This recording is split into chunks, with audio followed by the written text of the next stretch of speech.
আসসালামু আলাইকুম আমার প্রিয় শিক্ষার্থী বন্ধুরা।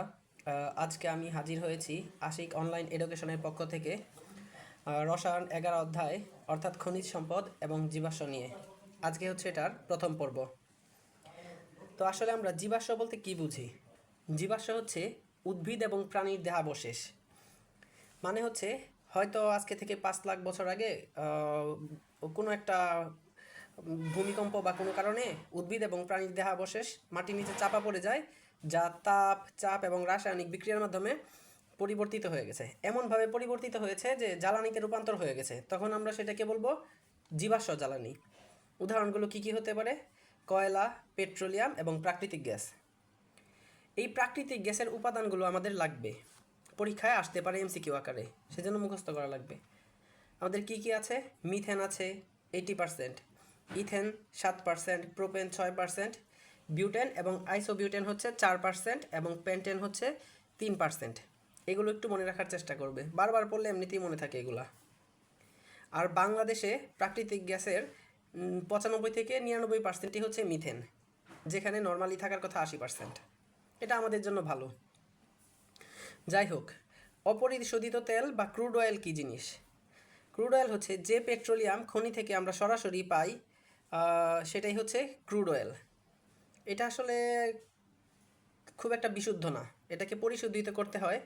পরিশোধিত করে হাইড্রোকার্বনগুলোকে আলাদা আলাদা করতে হয়। আর এই হাইড্রোকার্বনগুলোকে আলাদা আলাদা করার জন্য আমরা যেটা করব সেটা হচ্ছে কি আংশিক পাতন। আশা করি বুঝতে পেরেছ।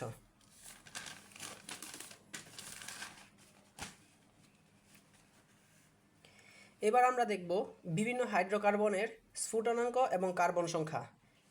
এইখান থেকে প্রশ্ন আসতে পারে এমসিকিউ আকারে, সেই জন্য একটু মনে রাখতে হবে। আর আমি মনে রাখার জন্য একটা টেকনিক দিয়ে দিয়েছি, সেটা হচ্ছে পিজিএনকে ডিপিপি। পিতে হচ্ছে পেট্রোলিয়াম, জিতে গ্যাসোলিন, এনএতে হচ্ছে নেপথা, কেতে হচ্ছে কেরোসিন, আর এই ডিতে হচ্ছে ডিজেল, পিতে হচ্ছে প্যারাফিন মোম, আর এই পিতে হচ্ছে পিচ। এখন অবশ্যই সিরিয়াল ওয়াইজ মনে রাখতে হবে। দেখো হাইড্রোকার্বনগুলা, পেট্রোলিয়াম যে আছে, পেট্রোলিয়ামের আর পেট্রোলিয়াম কেন সবগুলোর ক্ষেত্রেই সিরিয়ালটা কেন মেনটেন করতে বললাম? দেখো তাপমাত্রাগুলো কিন্তু সিরিয়ালে আছে, 0 থেকে 20, 21 থেকে 70, 71 থেকে 120, 121 থেকে 170, এভাবে সিরিয়াল ওয়াইজ দেওয়া আছে।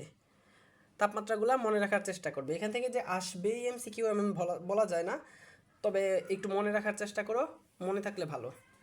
কার্বন সংখ্যাগুলো দেখো সিরিয়ালই আছে, একটু সিরিয়াল ব্রেক করেছে এখানে। 1 থেকে 4, 5 থেকে 10, 7 থেকে 14, 11 থেকে 16, এইভাবে কার্বন সংখ্যাগুলো একটু মনে রাখার চেষ্টা করবে। ঠিক আছে? এখানে যে আমাদের গ্যাসোলিন বলেছিলাম, এই গ্যাসোলিনের অপর নাম কিন্তু পেট্রোল, এটা এমসিকিউতে আসতে পারে। ঠিক আছে? আচ্ছা, আর এই যে পিচ দেখতে পাচ্ছ, এই পিচ কি করে? রাস্তায় আমরা বলি না পিচ ঢালা রাস্তা, ওই রাস্তায় পিচ দেওয়ার কাজে এই পিচটা ব্যবহৃত হয়। ঠিক আছে, হাইড্রোকার্বন কি আসলে? হাইড্রোকার্বন যদি কাকে বলে যদি জিজ্ঞেস করে, বলে দিবা কার্বন এবং হাইড্রোজেনের সমন্বয়ে গঠিত যৌগকেই আমরা হাইড্রোকার্বন বলবো। আচ্ছা, এখন আমরা দেখব হচ্ছে হাইড্রোকার্বনটাকে কিভাবে ক্লাসিফাই করতে পারি, কিভাবে প্রকারভেদ করতে পারি।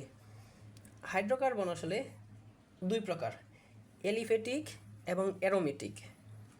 আগে অ্যারোমেটিকের ঝামেলাটা মিটা ফেলি, কারণ হচ্ছে অ্যারোমেটিক সম্পর্কে তোমাদের বইয়ে বেশি কিছু লেখা নাই। অ্যারোমেটিকটা আসলে কি? অ্যারোমেটিক, প্রথম দিকে যে অ্যারোমেটিক যৌগগুলো পাওয়া গেছিলো সেগুলো ছিল সুগন্ধিযুক্ত, এই জন্য এদেরকে অ্যারোমেটিক বলা হয়। এদের বৈশিষ্ট্যগুলো খতে আসতে পারে। বৈশিষ্ট্যগুলো হচ্ছে অ্যারোমেটিক যৌগগুলা 5, 6, 7 সদস্যের সমতলীয় চাক্রিক যৌগ। এদের একান্তর দ্বিবন্ধন আছে, এরা হাকেল নিয়ম মানে। অ্যারোমেটিক যৌগ কারা কারা? তোমাদের বইয়ে শুধু বেনজিন আর নেপথালিনের কথা আছে, এইচএসিতে উঠলে অ্যান্থ্রাসিনের কথাও জানতে পারবে। বেনজিনে দেখো একান্তর দ্বিবন্ধন, এই যে এইখানে একটা দ্বিবন্ধন, এইখানে নাই, এইখানে আছে, এইখানে নাই, এইখানে আছে, এইখানে নাই, মানে একের পর এক দ্বিবন্ধন আছে, এটাই হচ্ছে একান্তর দ্বিবন্ধন। আর চাক্রিক যৌগ কেন? কারণ দ্বিবন্ধনগুলো চক্রাকারে আবর্তিত হচ্ছে। আর নেপথালিনের সংকেতটা মনে রাখবা C10H8। এইবার আমরা আসি এলিফেটিক তথা চর্বিজাত। নামের মধ্যে আছে কি ফেটিক, মানে ফ্যাট, মানে এগুলো আসলে প্রাণীর চর্বি থেকে পাওয়া গিয়েছিল। এলিফেটিককে আমরা দুই ভাগে ভাগ করতে পারি, এক হচ্ছে মুক্ত শিকল আর একটা হচ্ছে বদ্ধ শিকল। মুক্ত শিকলটা কি? মুক্ত শিকলটা হচ্ছে যে এই যৌগের দুই প্রান্তের কার্বনগুলা মুক্ত অবস্থায় থাকবে, আর বদ্ধ শিকল কি? দুই প্রান্তের কার্বনগুলা কি বদ্ধ অবস্থায় থাকবে, বদ্ধ অবস্থায় থাকবে। ঠিক আছে, তাহলে মুক্ত শিকল দুই প্রকার, সম্পৃক্ত অসম্পৃক্ত, আবার বদ্ধ শিকলও কি দুই প্রকার, সম্পৃক্ত এবং অসম্পৃক্ত। সম্পৃক্ত কি মানে একক বন্ধন যেখানে আছে সেটাকে আমরা সম্পৃক্ত বলবো। তাহলে একাধিক বন্ধন অর্থাৎ দ্বিবন্ধন বা ত্রিবন্ধন থাকলে সেটাকে আমরা অসম্পৃক্ত বলবো। যেমন এখানে একটা দেখো, এখানে কি আছে আমাদের এইখানেও একটা একক বন্ধন, এইখানেও একটা একক বন্ধন আছে, তার মানে একক বন্ধন থাকার কারণে এটাকে আমরা সম্পৃক্ত বলবো। আর এইখানে আমাদের দেখো একটা দুইটা বন্ধন আছে অর্থাৎ দ্বিবন্ধন আছে, এই জন্য এটাকে আমরা অসম্পৃক্ত বলবো। আবার কার্বনগুলা মুক্ত অবস্থায় আছে, এই জন্য মুক্ত শিকল অসম্পৃক্ত যৌগ। আশা করি বুঝতে পেরেছ। বদ্ধ শিকলে যদি আমরা আসি, দেখো এইখানে একক বন্ধন, এখানেও একক বন্ধন, এইখানেও একক বন্ধন, কিন্তু এরা কি শিকল আকারে বা চক্রাকারে আছে। এই চক্রাকারে থাকার কারণে এরা হচ্ছে বদ্ধ শিকল। আবার যেহেতু একক বন্ধন তাই সম্পৃক্ত যৌগ। কিন্তু এগুলোও আবার চক্রাকারে আছে অর্থাৎ বদ্ধ শিকল, কিন্তু এখানে কি দ্বিবন্ধন আছে, যার কারণে এটা অসম্পৃক্ত হয়ে গেছে, অসম্পৃক্ত বদ্ধ শিকল। আচ্ছা, এগুলার নাম নিয়ে তোমাদের টেনশন করার দরকার নেই, নাম বা এগুলার গঠন নিয়ে তোমাদের টেনশন করার দরকার নেই, কারণ এগুলার নাম এবং গঠন আমি আগামী পর্বে নাম এবং গঠনগুলো আমি বলে দিব তোমাদেরকে যে কিভাবে এগুলা হয়। ঠিক আছে, শুধু আপাতত মনে রাখার চেষ্টা করো কোনটা কীরকম দেখতে এবং এগুলার নামগুলা।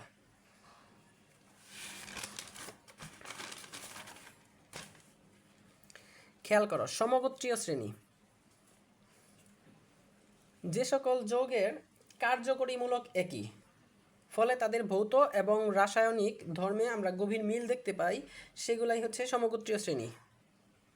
যেমন আমরা বলতে পারি কার্যকরীমূলক একই, যেরকম আমরা বলতে পারি আর্মিদের যে ড্রেস আছে সেটা সব আর্মিদের জন্য একই রকম, অর্থাৎ তাদের কার্যকরীমূলক একই, ফলে তাদের ভৌত এবং রাসায়নিক ধর্মে মিল থাকবে, অর্থাৎ তাদের কাজে মিল থাকবে।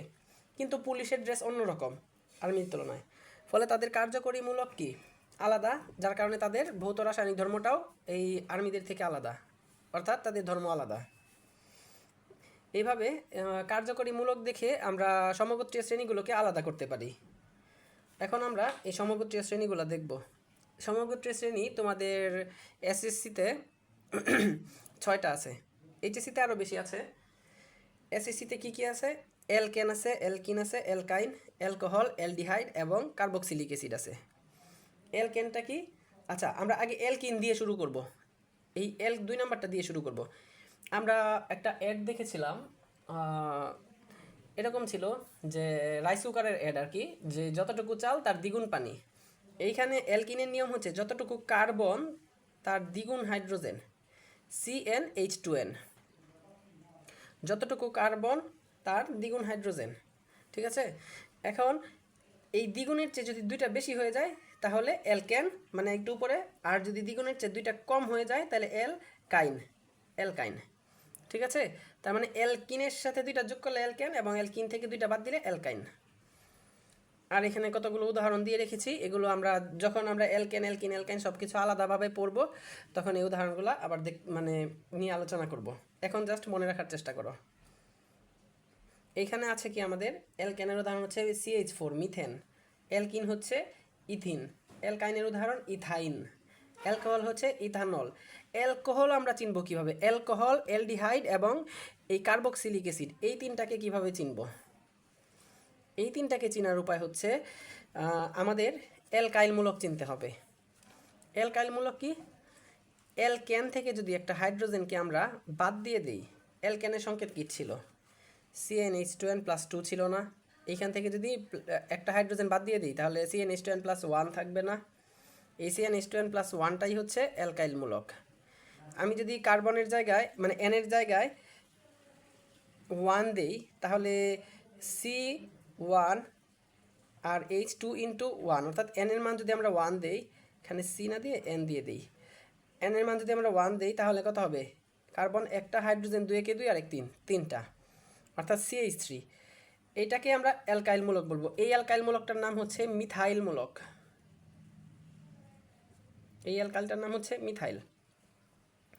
আর আমরা যদি n এর মান 2 ধরি, n এর মান কত ধরবো, 2 ধরি, তাহলে আমাদের অ্যালকাইল মূলকটার নাম হবে, আমরা যদি 2 বসাই, C2 H2 দুগুণে 4 আর 1 5, C2 H5, এটার নাম দিব আমরা ইথাইল মূলক।